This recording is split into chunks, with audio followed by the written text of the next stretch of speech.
Meu nome é Stephanie Spezamiglio, tenho 37 anos, sou pesquisadora acadêmica, professora universitária, embora no momento atual eu não esteja lecionando, e também advogada. Quando eu terminei a graduação de Direito na Unesp, eu prestei a OAB, né? Me tornei advogada, mas eu imediatamente prestei um processo seletivo na Universidade de São Paulo, na USP de Ribeirão Preto, e eu fiz o meu mestrado em Direito ali na USP. Prestei ali um processo seletivo simplificado na Universidade do Estado de Minas Gerais, passei como professora substituta e ali eu fiquei alguns anos, né, lecionando. E foi uma experiência absolutamente incrível. Depois desse momento, eu fui para o estado de Goiás, né, porque o meu companheiro ele recebeu uma proposta de trabalho, ele se tornaria diretor, né, de uma faculdade privada, assim como coordenador do curso de Direito dessa mesma faculdade. É, e eu, então, passaria a lecionar nessa faculdade privada. Quando eu comecei a dar aula, eu ainda tinha uma aparência bastante jovem, né? Então, eu me parecia fisicamente com os alunos em geral, né? E, particularmente, no que se refere ao período noturno, eu tinha ali muitos alunos que eram mais velhos que eu, né? Principalmente homens mais velhos que eu.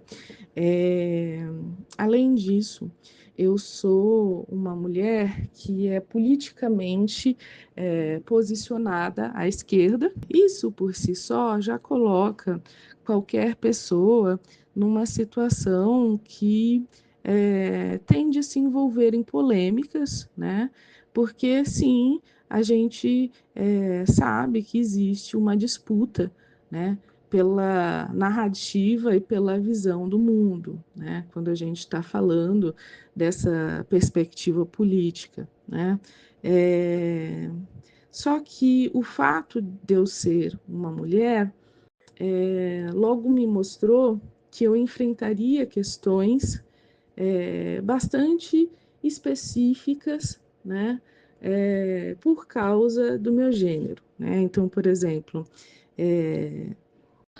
durante as aulas, né, percebia que os homens se incomodavam muito, né, com a minha perspectiva de mundo e logo começavam a ter uma tendência a querer falar em cima da minha voz, né? Então, obviamente, eles têm vozes mais altas, mais grossas, né? Então, quando eu estava administrando ali algumas polêmicas específicas, é, logo eu percebia que a minha voz sumia completamente, né? E para mim, fica muito claro porque eu tenho um companheiro, o meu companheiro também, né? À época era professor universitário, dava aulas e também era um homem tão de esquerda, né, quanto eu, mas ele jamais sofreu níveis de agressão como eu sofri, né? Jamais homens, né, alunos da mesma instituição, se posicionavam em relação a ele, como se posicionavam em relação a mim, né? Logo eu percebi que a posição que eu precisaria ter em sala de aula para ser respeitada seria uma posição que, de fato, né, seria mais agressiva, porque senão eu não conseguiria fazer o meu trabalho, né? Somado a isso, eu também sou me considero uma professora bastante exigente, né?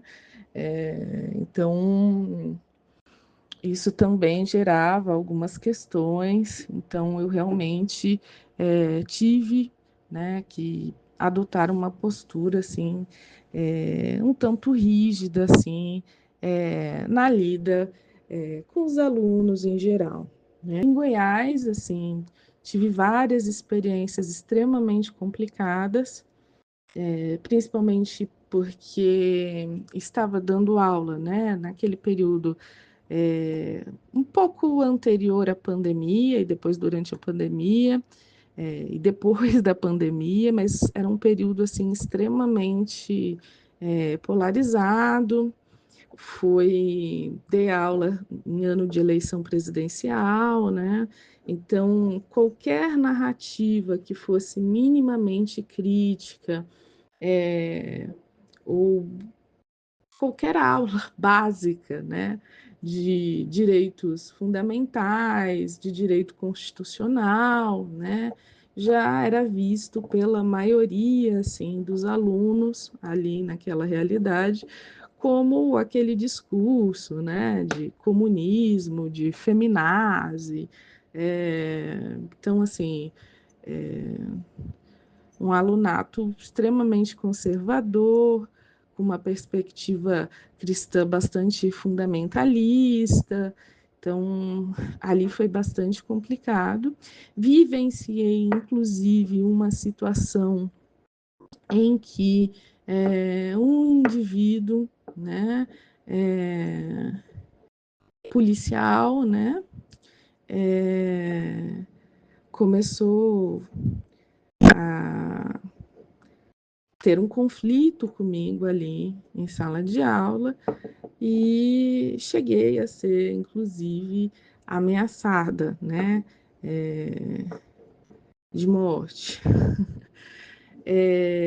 Foi uma situação assim muito assustadora para mim, né? E foi assim a gota d'água, né? Para que eu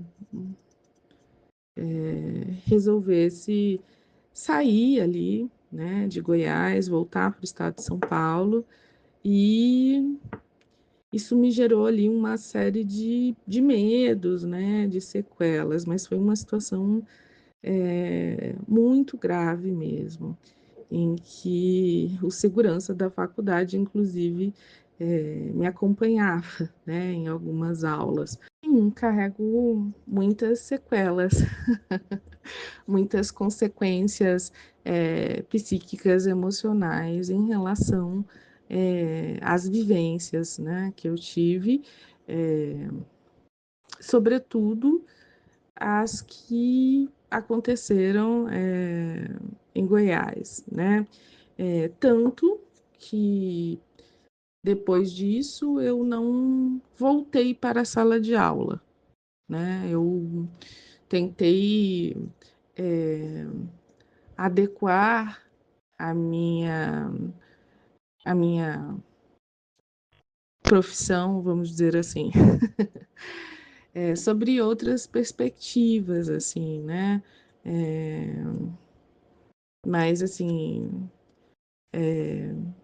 uma realidade muito violenta, muito agressiva.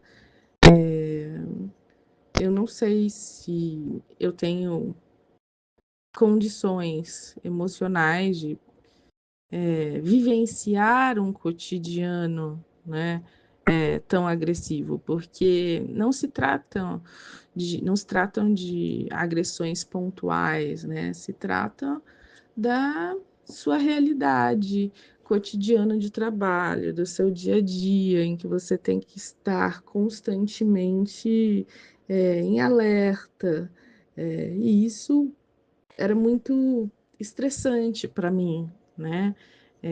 Foi uma experiência muito complicada. Isso não quer dizer que nunca mais eu vou entrar numa sala de aula, é, mas por enquanto eu tenho dado prioridades